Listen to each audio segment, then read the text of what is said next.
Episode 1. The Girl the Ledger Forgot, Part 1. I will start at the beginning, because the beginning keeps asking to be told. There was a night in the Drakensberg when the wind turned and the rain came down hard.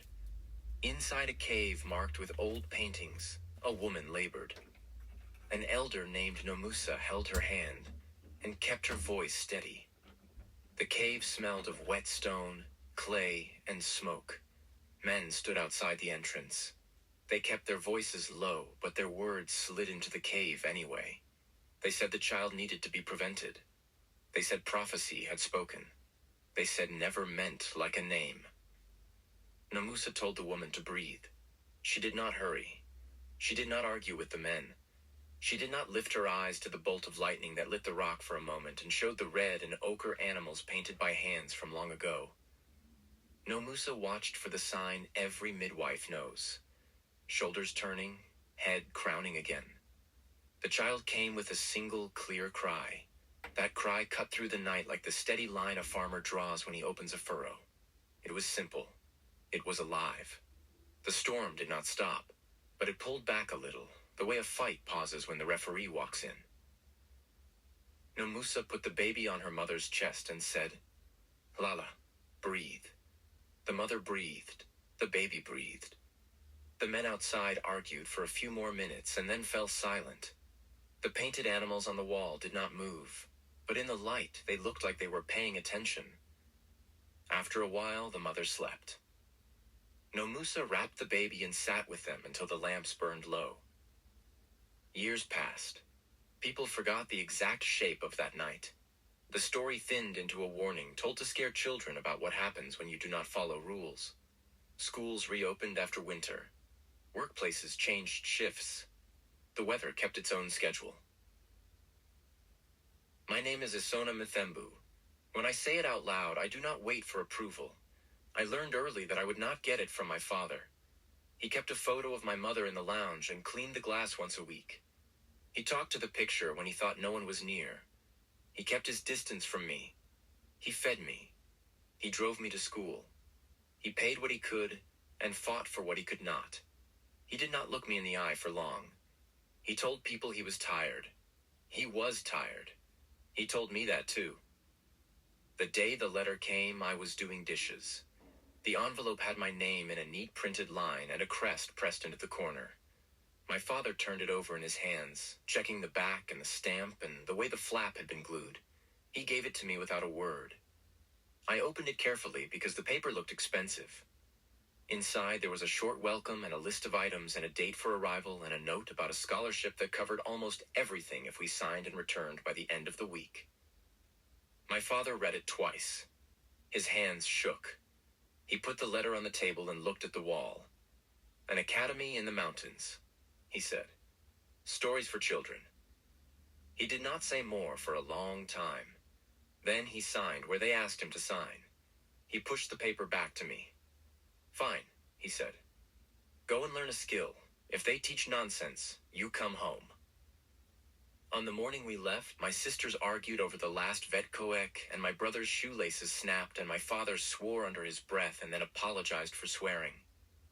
We packed my bag and carried it out to the taxi. There was a smell of petrol, sunlight on plastic seats, and the sharp note of a radio jingle I knew by heart. The taxi joined the highway. The buildings thinned, the hills started, trees stood in groups. Grass showed its winter brown under the green. I watched the road. I watched my father's hands on the steering wheel when we changed vehicles at the rank, and he drove us the last stretch himself. His hands did not shake on the steering wheel. They shook later, when he had to let go of my bag. Do you know anyone there? He asked. No, I said. Good, he said. Then you owe no one anything. He took a breath. If it is not safe, you leave. I don't care what they say. You phone me. I nodded. I believed him about that. I did not ask him what safe meant. The word has a different size for different people. We do not all get the same scale. The road rose and ran along the side of a mountain. The air tasted clean. The gate of the academy came into view. It was stone. and metal worked into a pattern I did not know yet.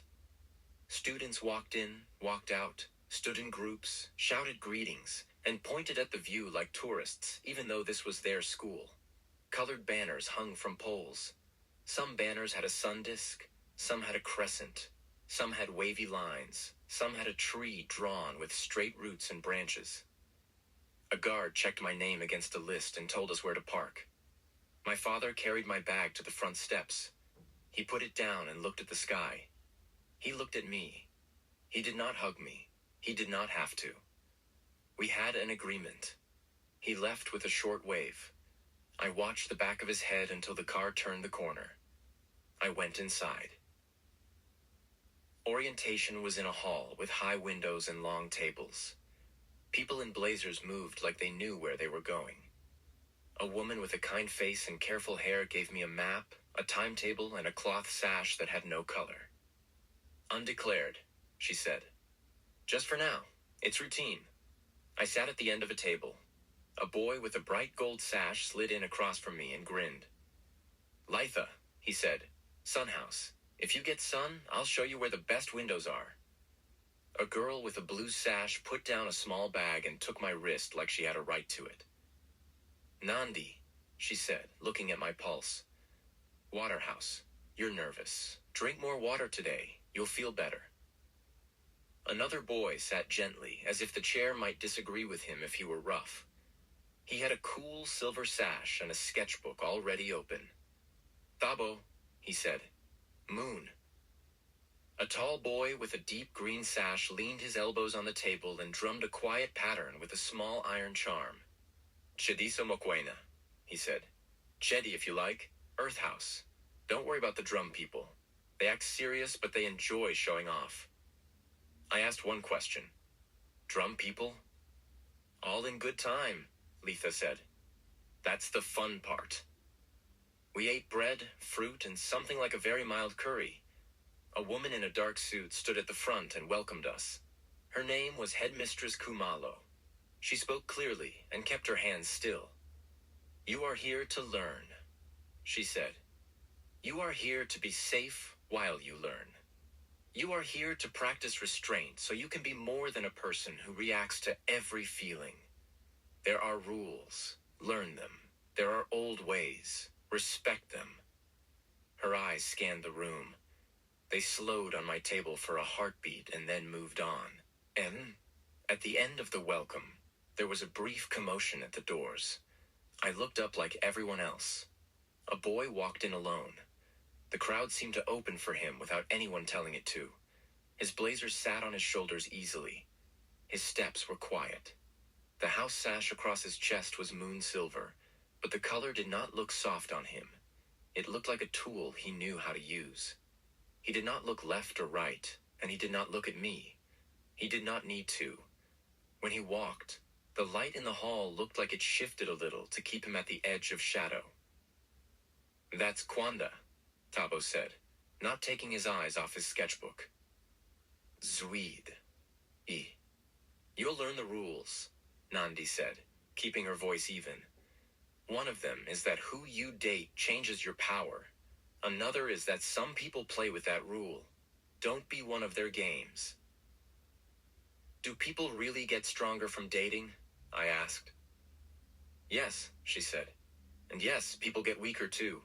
That's why the elders take it seriously. Resonance is not a toy." "Some couples make sparks," Litha said. "Some couples fall asleep mid-sentence. You'll see." We were called outside after lunch for the sorting. The field had lines marked in circles and arcs. 4 groups of drummers sat in quarter circles. They warmed up with short patterns. The sound sat low in my chest and moved like a slow animal. Steady, not threatening. A teacher explained the process. "You will walk when your name is called. You will step into the center ring. The drums will speak to you. Your body will know which rhythm is yours. Do not force a choice. Let the choice arrive." Names were called. People walked into the ring. They paused. They turned left or right and moved to a drum circle that answered them. When a person reached the right drum, the space around them changed. For sun, it warmed and glowed. For moon, it dimmed and settled. For water, the air felt damp and easy. For earth, the ground sounded different underfoot. The house sash that matched that drum color was tied onto their blazer with care. It looked simple. It looked like something that had always happened the same way and would always happen again. They called my name. I walked into the ring. The 4 circles of drummers began a pattern that wove back and forth. For a moment, I felt something at the edge of hearing, like a friend saying my name in another room. I waited for it to sharpen. It did not sharpen. The pattern faltered. One stick cracked. The wind that had been running across the grass laid itself down flat. The air thinned like a person holding their breath. No color rose, no drum spoke up, no house claimed me. I stood there and thought of my father telling me to leave if it was not safe. I could not tell yet what kind of unsafe this was. A teacher stepped forward and lifted a hand. "Undeclared," she said, with a professional warmth that did not quite hide her worry. "It happens. We will assess later. People looked away the way people do when they want to be kind in public. Letha made a face that said he would have booed the drums if that had helped. It wouldn't. I walked out of the ring and found the spot on the grass where my new friend stood. Dabo gave me a small nod that said he had seen strange things before. Cheddi bumped my shoulder with his knuckles. Nandi passed me a bottle of water and told me to drink slowly. The teacher assigned me a dorm and told me I had a meeting with admin to sign the ledger. I followed a student volunteer into a long, cool room that had shelves to the ceiling and a tall window at the far end. There was a book on a stand. I say book, and you might think of something you can carry in one hand. This book was as large as a suitcase laid flat, with a leather cover that had been tanned with care. The edges of the pages were not perfectly even. The paper looked like it had been made by hand, with tiny differences in the fibers. The room smelled of dust that had been moved recently, and the faint, sharp scent of ink. "Int. Write your name," the volunteer said, cheerful but already thinking about what he had to do next. He handed me a pen with a metal nib. He pointed at a line. I wrote Esona in my neatest script.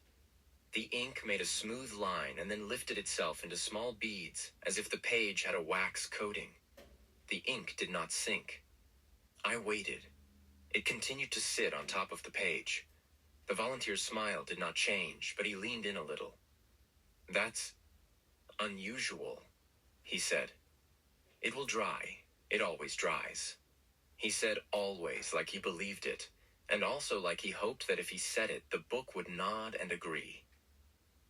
On the edge of the paper, where another student's signature sat, a thin film of black lifted like a flake of old paint and drifted off. The neat line of their name grew jagged and then faded in one section. You would not notice if you did not watch it happen. A woman stepped out from the narrow aisle between 2 shelves. She had gray in her hair. She had long, thin hands. She wore a shawl with a pattern filed in my mind under, "I will learn what this pattern means." She looked at the book, then at me. "No Musa," she said. "The students call me Gogo because I am older than their complaints." She came close and peered at the ink bead. She did not touch it. "Some pages sing when they remember," she said plainly. "Some pages won't sing until you ask them twice." "What do you do when they won't?" I asked. "You teach them," she said. "You stand next to the person who is being ignored. You keep standing." She told the volunteer to go back to the front desk. She told me not to worry the page with my sleeve. She told me to come back the next day at this time. "If the ink has not sunk, we try a different method," she said. "No panic. Not here." I left the archive and found the corridor full of people carrying bedding and kettles and once, for reasons I still do not know, a full-size potted lemon tree. By late afternoon, I learned the way to the dining hall and the nearest bathrooms and the little shop that sold notebooks, pencils, socks, and biscuits. I learned the names of 2 more teachers. I learned that you must sign out if you leave campus. I learned that your house determines your schedule for certain classes. I had no house yet, so my schedule was a mix of everything and a lot of to be confirmed. Just before sunset, I walked back to my dorm. Someone had arranged something called a welcome. There was a saucer of milk and a line of salt on the floor, and a broom laid across 2 chairs like a bridge. A group of older students watched from the corner. One laughed. One looked bored. At first, nothing happened. Then the milk shook a little. A small figure slid out from under a bunk like you see a rat do when it knows the holes in a room. This was not a rat. It was a Tokoloshe, the way old aunts tell it when they want you to go to sleep. Except here, it was not a story. It stood as high as a toddler and moved faster than that. Its eyes were bright. Its hands were thin with small hooks where nails should be. It liked the sound we made when we saw it. It liked the way people backed up and tripped and tried to make their bodies fit into less space than they took up. Someone shouted for a teacher. Someone else grabbed a toilet brush like that would help. The Tokoloshe jumped onto a chair, then onto a shoulder, then onto the top of a bookshelf. It bared its teeth. It reached down fast and raked the arm of a first year. Not deep, but fast enough to teach a lesson about speed. I did not decide to sing. The sound came and I followed it. It started as a hum to calm the hairs rising on my arms. It opened into words I had never practiced. Lala mintwana, lala mintanam. The notes were plain. I did not add flourishes. I did not try to be impressive. I sang the way you hum to a cousin's child when the power goes out and the candles are already burned down to a stub. The Tokoloshe froze. Its head tilted like a person hearing their name called in a crowd. It tried to resist sleep. It shook. It settled. It crawled under a bed to make itself small. It closed its eyes. My throat closed like someone had squeezed it. Pain ran up the side of my neck and behind my ear. My voice thinned until it was only air. I knew then what they meant about price. I did not like it, and I did not argue with it. A hand steadied my elbow. I turned. Kwanda Zulu stood next to me. Up close, he looked like someone who had learned to hold still even when his body wanted to move. He did not look surprised. He did not look pleased. He looked like a person at the end of a calculation. Don't do that again where they can see, he said. His voice was low and rough around the edges, but clear. Why help me? I asked. The words grated like I had swallowed sand. Because the next thing that answers won't sleep, he said. And because they will punish you for being good at the wrong thing. He released my elbow. He stepped back once, then twice, and he was gone. People in the room went from fear to excitement. The older students who had set the welcome pretended they had planned to stop it before it got bad. Nandi arrived with tape and ointment. She patched the scratched first year and then looked at me. Don't talk for at least an hour, she said. Drink water. Write down what you paid. If you don't track it, you will wake up tomorrow not knowing why your head feels like it's full of smoke. She took a small notebook from her bag and wrote prices on the first page. She put it in my hand. Write every time, she said. Be boring about it. Boring helps. I nodded. She nodded back and went to clean the saucer and sweep up the line of salt and tell the older students to go do something useful in another building for a while. Later, after I could swallow without wincing, I walked into the courtyard with Shedi and Thabo. The sky was a deepening blue. The first stars showed. Thabo had a small map that he had made by tracing the outline of the courtyard and marking where students had woken in the night unable to move. He put silver pins in the places where it had happened last term. The pattern meant something to him. He did not explain it yet. He pressed another pin into the paper and said, There is a current moving through this dorm. I don't know if it is a person or a thing. It doesn't feel like weather. It feels like a habit. You can feel habits? I asked. Sometimes, he said. They repeat. That's the point of them. We stood a while. Students passed by in groups. The house sashes caught the last light. From where we stood, we could see Kwanda crossing a stretch of paving on the far side of the courtyard. He moved through a shallow pool of moonlight. For one moment, his shadow doubled. One shape was his. The other was wider at the shoulders.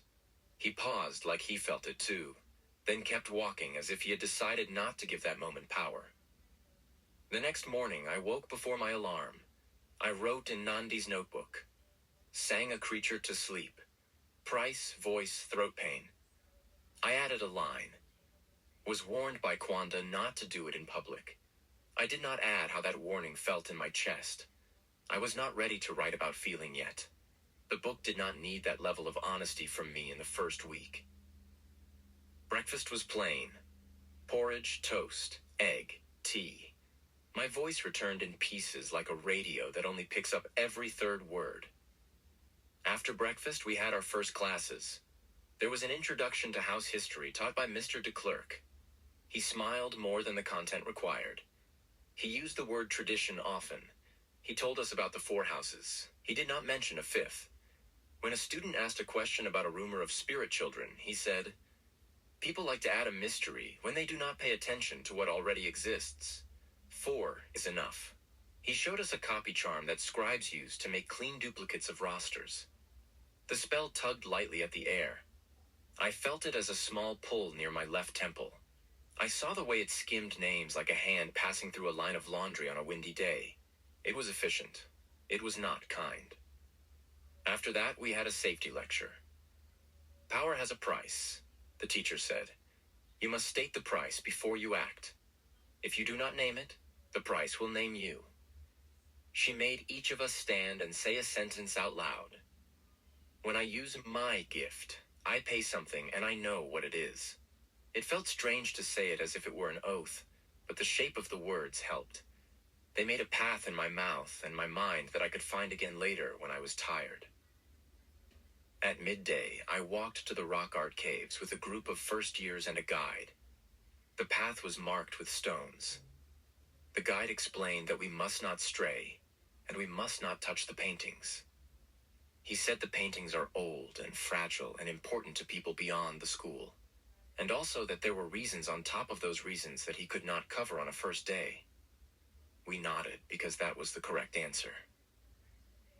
Inside the cave, the air cooled. The paintings lined the wall at shoulder height and higher. Some were animals, some were patterns. Some I could not read yet, but I felt them in the same way you feel the presence of a song you heard as a child and have not sung in years. I stepped a little closer to see the detail of the paint. The guide cleared his throat and called my name. I raised my hands to show I would not touch. I took half a step back. I stayed near enough that the lines were clear.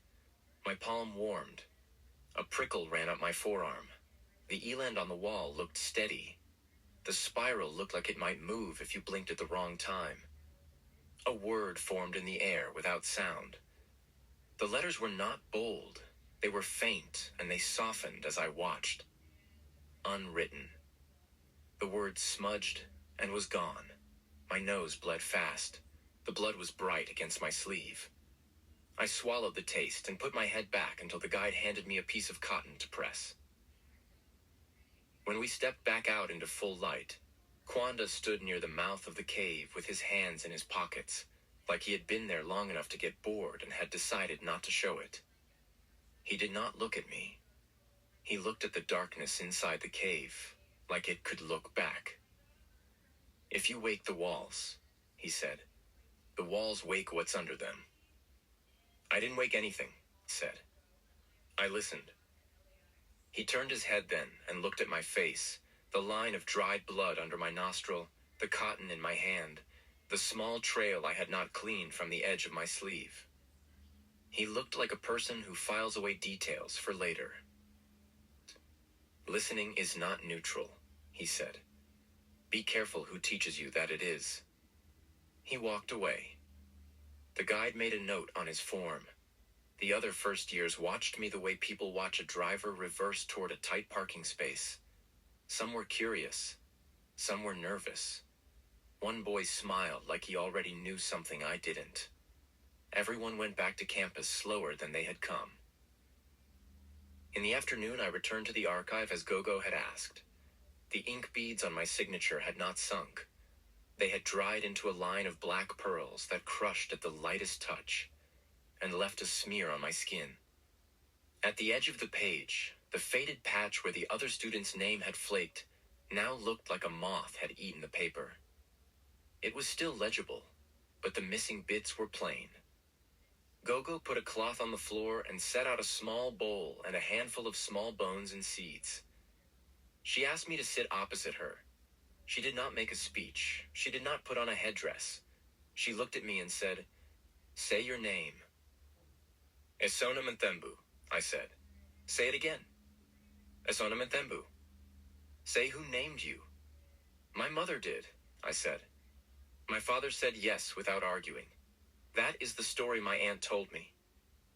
"Good," Gogo said. "If a person's name sits on a page that will not take it, many reasons are possible. We will not guess. We will look." She threw the bones.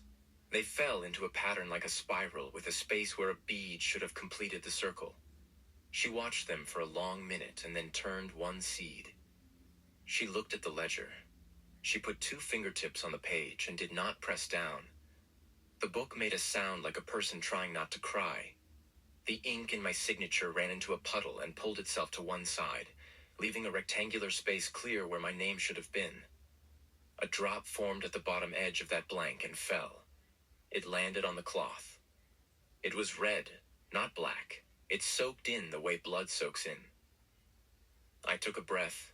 I did not say any dramatic line. I did not have one. I felt tired and alert at the same time, the way you feel when you know you are in a test and the examiner is not going to tell you what the test is for. Someone knocked on the door and then pushed it open without waiting for permission. Mr. de Klerk stepped in with the easy walk of a person who believes he has full access. He saw the ledger and the cloth and the drop on the cloth, and he smiled over the top of his surprise. "Ah," he said. "The old book has moods again." He stepped closer like he might reach for the page. Gogo's hand moved before his did. She did not touch him. She did not need to. He stopped. "Ease."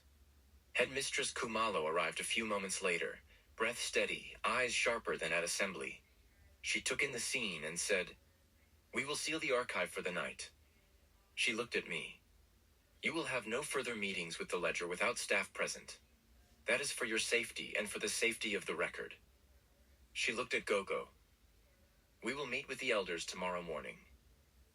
Gogo said, "We will meet with the elders tomorrow morning." She was not agreeing. She was stating what would happen. I left the archive and walked toward the chapel steps because I needed quiet.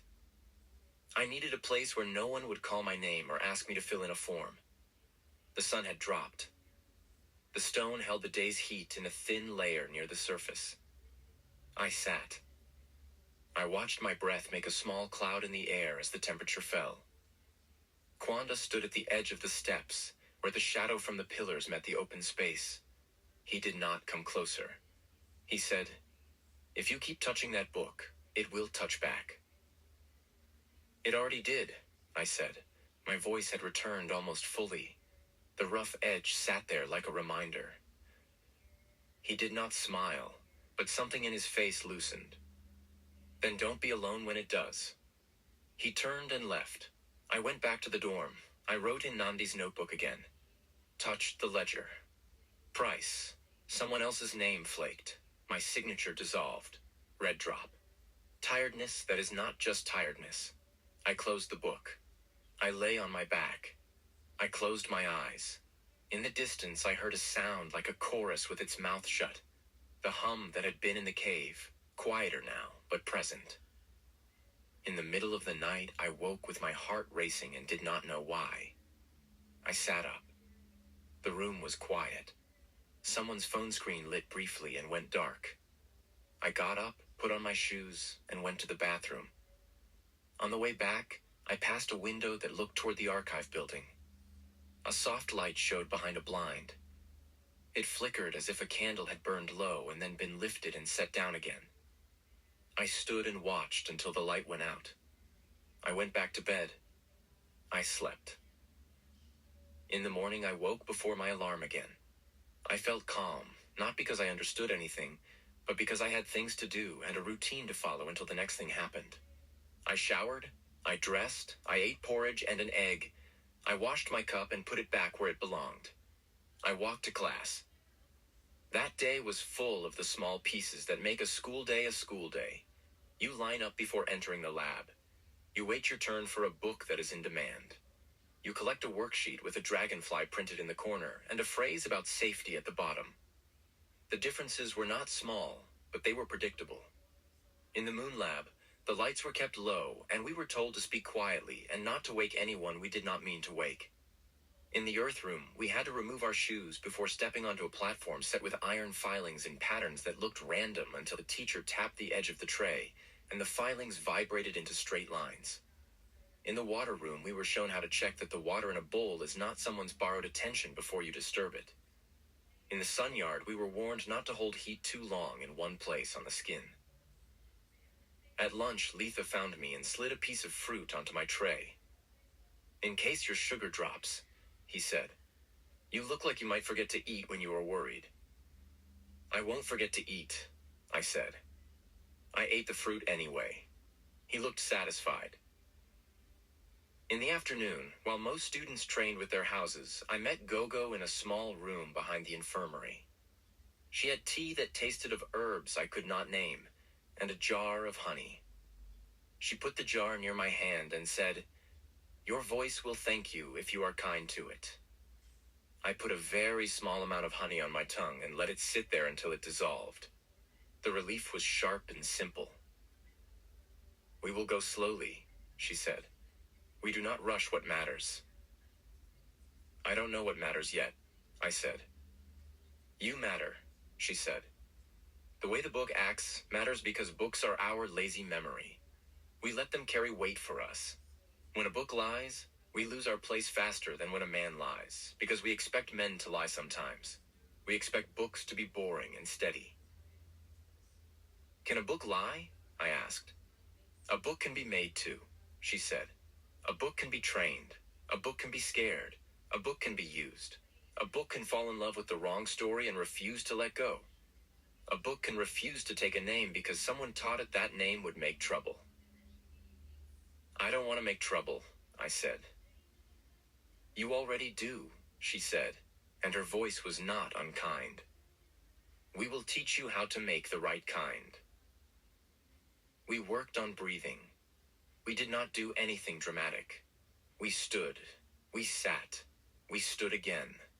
She told me to feel the floor and the way my feet pressed into it. She told me to feel my ribs move. She told me to speak 3 lines that would be the base of everything I would do with my voice. "My name is Esona. I was born. I am here." She told me to speak them at a normal volume.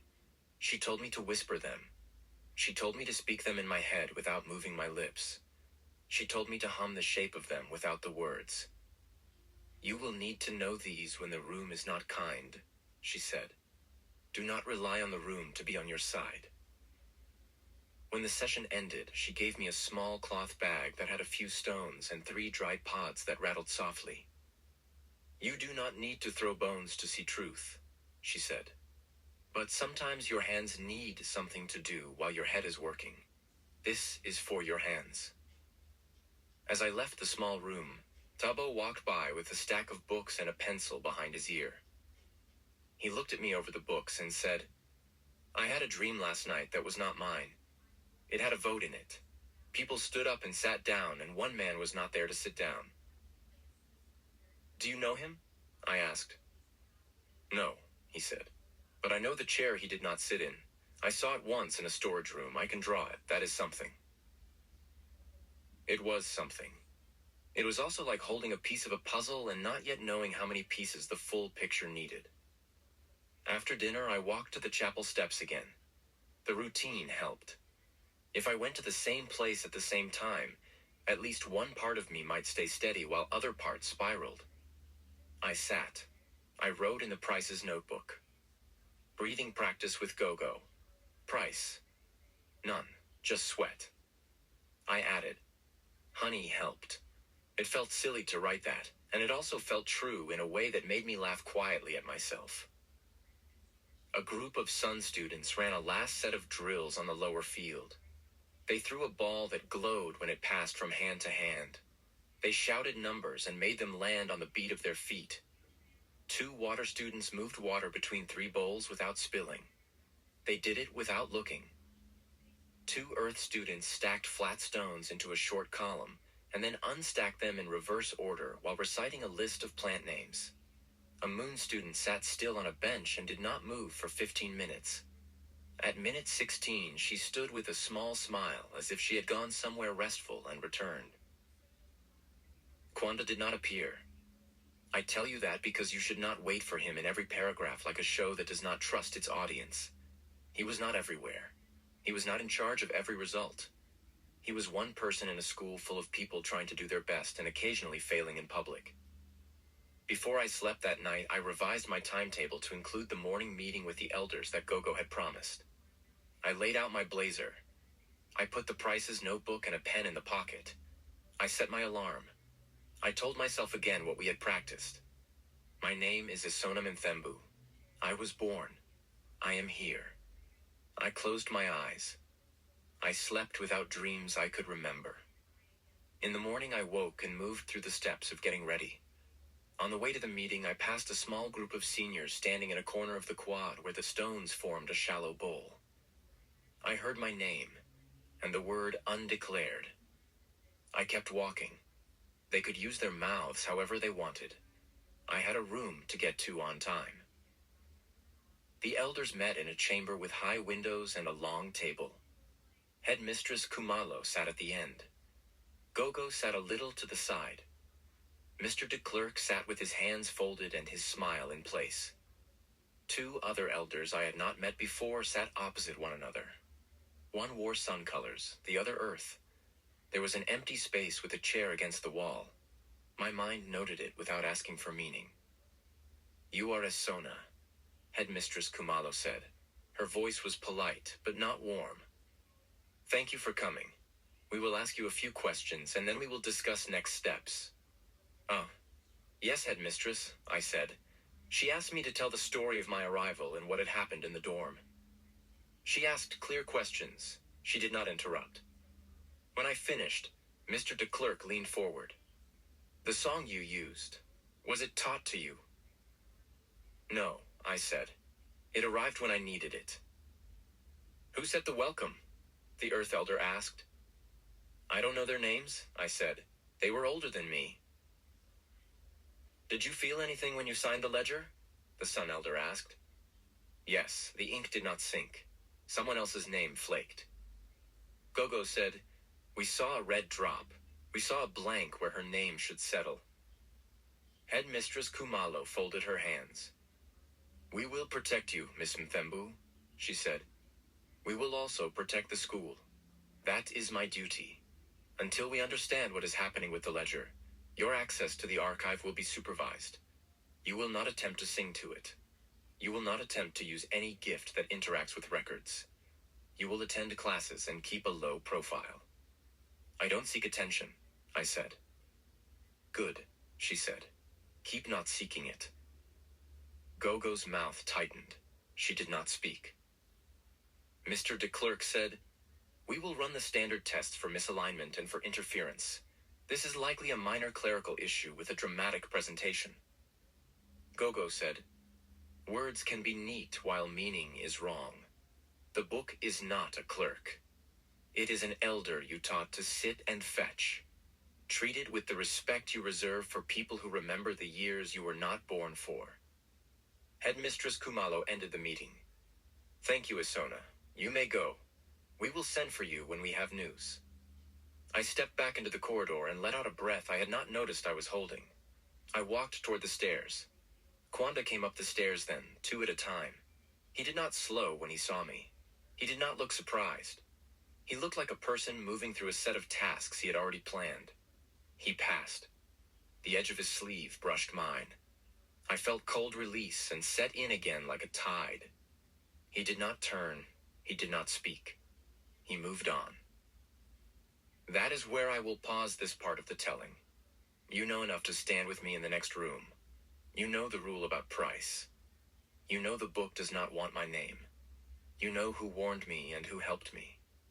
You know who smiled too much. You know who kept their teeth bare and their hands steady. You know enough to follow me into the place where the school begins to show you what it is. Kwanda passed me on the stairs without slowing. His sleeve brushed mine. Cold touched my skin and went away again. I walked down the corridor and counted my steps to stop my head from running in circles.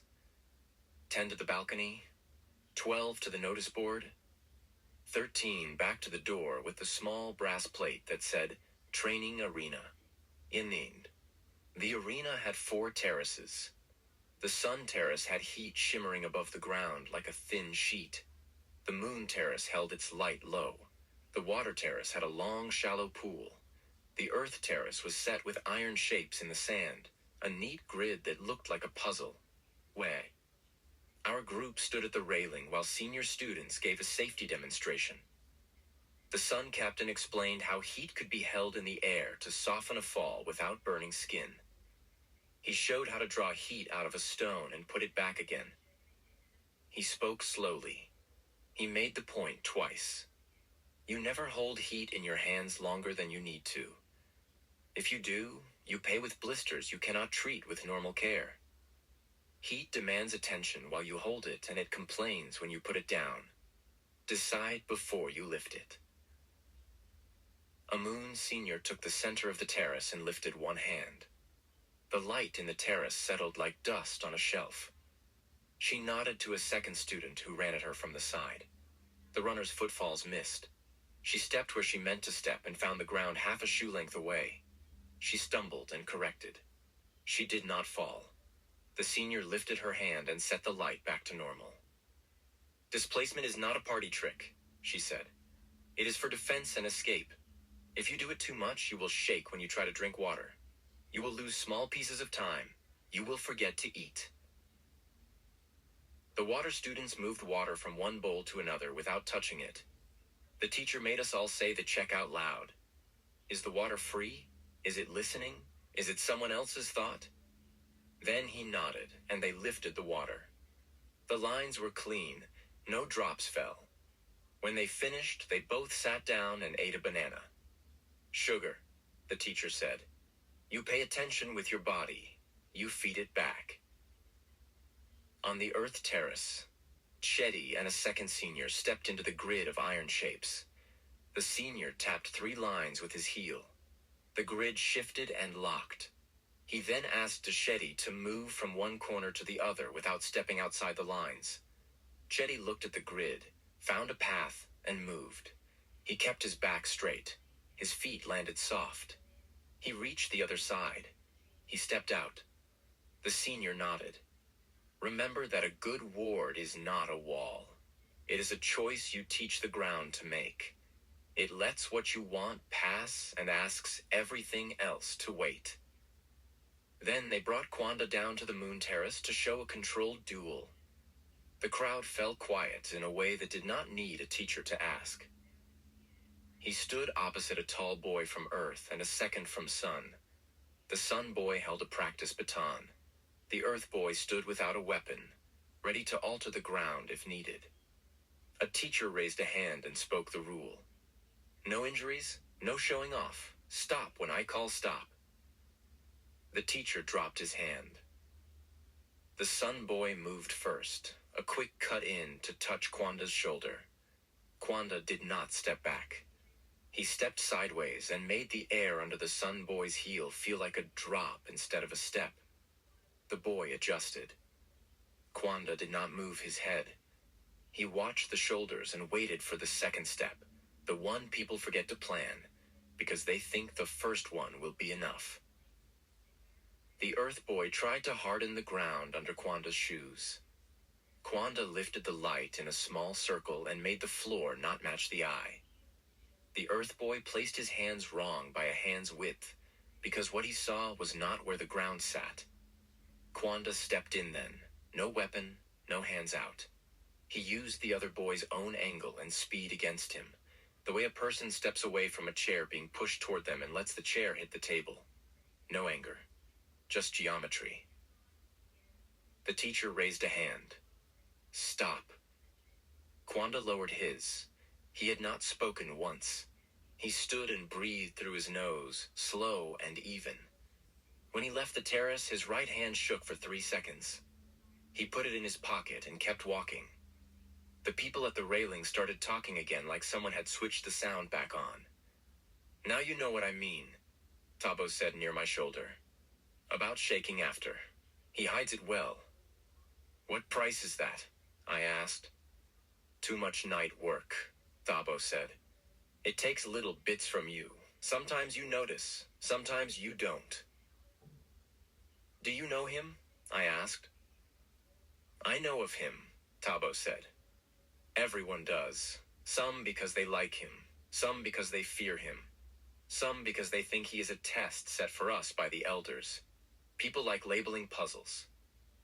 And you? I asked. I like puzzles, he said. Labels are less useful. The session ended. The teachers made us say the safety lines back to them. State the price before you act. Keep sugar handy. Name what you pay. We said the words until they sounded plain and not like a ritual. Yes. When we were released, Letha caught up to me with 2 cups of watery juice. You looked like you were feeding your head more than your body, he said. Drink. I drank. He drank. He looked at the moon terrace again and made a low sound. He makes the staff nervous, he said. They pretend he doesn't. You can hear it in the way they end drills early on the days he trains. He warned me twice, I said. I would take his warnings, Litha said. But I would not try to make him a guide. He is not that. I am not looking for a guide, I said. Good, he said. He did not ask what I was looking for. He did not turn the conversation into a joke. He finished his drink and left to meet his house group. I went to the infirmary to check in with Nandi. She had a clipboard and a room that smelled clean. She pressed my neck very gently and asked me to say a sentence so she could hear the roughness in my voice. Better, she said. She handed me a small packet. Honey lozenges, she said. 1 after meals, 1 at night. Not medicine, just help. I thanked her. She put a mark next to my name.